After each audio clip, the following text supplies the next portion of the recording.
This is Insta360's latest action camera, the GO Ultra. And for the last week, I've been mounting it everywhere. On my boot, on a dartboard, on my bike, in a tree, and the back of my skateboard. Because this action camera has one defining feature. It's incredibly small. Outside of its case, it's 1 inch and 3/4 tall and wide, and about 3/4 of an inch thick. Think Matchbox, albeit a bit thicker. And compared to the previous GO camera, it's a different shape completely. And an entirely different camera.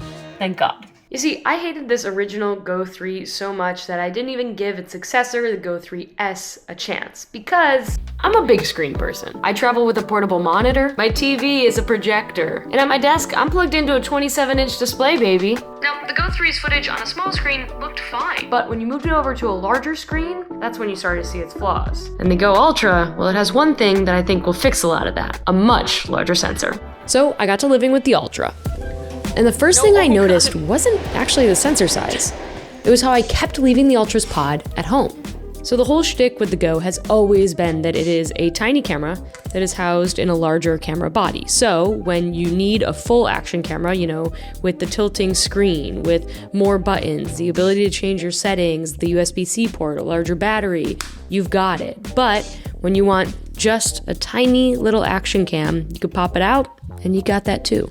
This is good for a few reasons. First, you can mount the camera in smaller spots, like the hole of this tree. Second, you can use the pod as an external monitor and not have to be near the camera, like I'm doing here. The camera's down on my boot, and I'm able to see its POV from up here. And third, you can just take the little camera out and have a super low profile setup, with the downside being that if the camera dies, there's no way to charge it. And you can only change its settings via the app. But neither of those things have stopped me from fully enjoying this camera without its base station. So I'm carrying just this camera. I'm not gonna think about it, I'm just gonna use it when I feel like I want to. See how it goes. The GO Ultra is capable of recording 4K footage at up to 60 frames per second, all the way up to 240 frames per second if you're willing to go down to 1080. That's up from 4K 30 or 1080 200 with the GO 3S. It has the usual shooting modes such as time-lapse and star-lapse, but new this year is the ability to take 50 megapixel photos, and of course the coveted pure video mode. Let's get the photos out of the way. Straight out of camera, they are very saturated, certainly processed, action camera looking photos that you'd expect. The sky is blue, the greens are green, the reds are red. I hope you get what I'm saying. But in line with every other camera manufacturer, Insta360 also offers some color presets to offset that action camera look, one of which is of course film.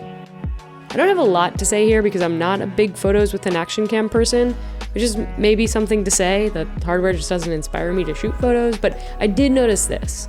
When shooting 50 megapixel photos, there is a significant processing delay that will prohibit you from taking another shot or adjusting settings for a few seconds after shooting. And when in the standard 12 megapixel mode, there's now a 2x zoom setting for getting closer to a subject. But the more exciting news for me is on the video front. More on that in a moment. That is awesome. Ooh. I truly love scrolling websites. Oh, this is gorgeous. All of these sites were built with Framer. If you're a fan of the channel, you've heard me talk about them before, but Framer is a no-code website building tool that acts a lot more like a design tool, think Figma. And they have a new feature that just made the group project a lot easier. It's called on-page editing. Now, instead of having to make all changes to a site on the back end, anyone with edit access can edit content directly on the website. If you've ever had to build a website with other folks, then you know that this is huge. Say a copy editor needs to make revisions, now they can go to the site and make their own changes without having to make those changes on the canvas. You can even swap out photos, change the look of text, or add pages. It also allows folks to see exactly how things will look without having to design and then preview everything. So if you're ready to build a site that looks hand-coded without hiring a developer, you can launch your site for free at Framer.com or use code Becca Farsace 2025, which is down in the bio, for an upgrade on the house. And then I've also linked all those websites that I was scrolling through at the beginning of this video if you want to go have fun with hover states as well. Thank you, Framer, for sponsoring this video. Now back to the show. Okay, this is normal video mode, and this is pure video mode. For the first time in the GO lineup, this tiny camera is getting Insta360's night mode, which they call pure video, that significantly improves the quality of footage in low light. There is a trade-off, of course, and that is that the frame rate is capped at 4K 30. Skin tones can sometimes show just how much smoothing is being done. And as soon as you punch in, even the littlest bit, you can see all sorts of grain, which is the product of a small sensor. Most of this is a trade-off I'm willing to take though, because it means that this tiny camera doesn't have to get put away once the sun goes down. And if you're still not convinced about how great Pure Video is, just look at it compared to the Z Fold 7, which isn't necessarily known for its camera, but has been my daily driver. The Go Ultra is also getting the company's portrait mode. Okay, portrait mode is on. I'm not entirely sure what that means, but this is what it's like when it's on, and this is what it's like when it's off. Do you notice a difference? I'm real happy with the footage from this camera, especially considering its size. I do think Insta360 could turn the saturation down in the standard shooting mode just a tad. Much like the photos, every color is so poppy. But otherwise, the only other complaint I have is the minimum focus distance. Without any lens mods, you simply cannot get too close to anything.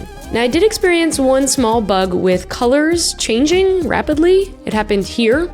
I'm gonna slow it down so you can catch it. This feels like something that will absolutely get fixed with a software update, but I talked to some other reviewers who also experienced this, so I think it's important that you know about it too.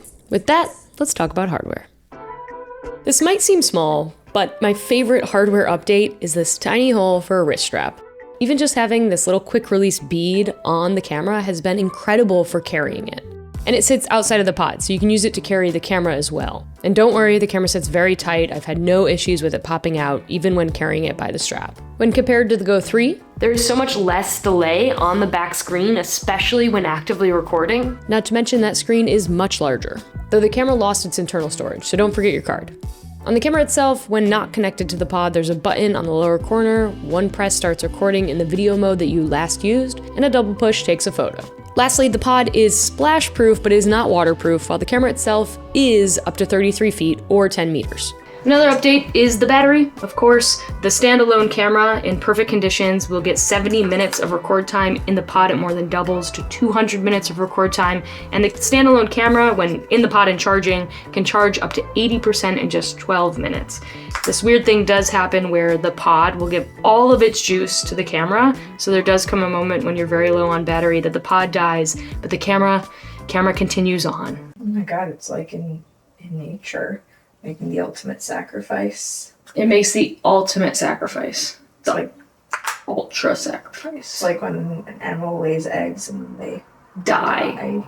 Overall, the Go Ultra is far more like the $400 Ace Pro 2 than it is the outdated Go 3, even down to the footage. All right, but how about a little audio test? I'm standing right next to a creek, which is quite loud. There's some crickets in the background, and of course, I'm yapping away. I got the Ace 2 Pro, and I got the Insta360 GO Ultra. Who has the better mics? You tell me. Well, if you had trouble distinguishing the audio, you might have the same problem with the video. The only difference I can almost always spot is there's a bit more contrast with the Ace Pro 2. Otherwise, we're getting very similar images here, which I think is a great thing, and proves that maybe this should be the de facto form factor for action cameras. Something that is truly small and light, but also a little beefier when you need it to be. There's only one huge problem. Well, actually, there's a couple of problems, but the biggest problem is that you cannot hot swap the batteries here, which for folks who are out in the world, like climbing, hiking, not near an outlet or wanting to bring a power bank, that's going to be a real problem. The other problem is I think there's some color tuning that needs to happen. It's still a bit of a loose cannon on that end. And this thing is quite expensive. $450 is a lot of money. But I was truly surprised at how much I like this camera because historically I have hated every Go that came before. The image quality was just never up to par for me. But this changed all that. Wild. I'm Becca. If you like this, subscribe to Me the World. Let me know what you think of the Go down below. And as always, I appreciate you, bud. I'll see you in the next one.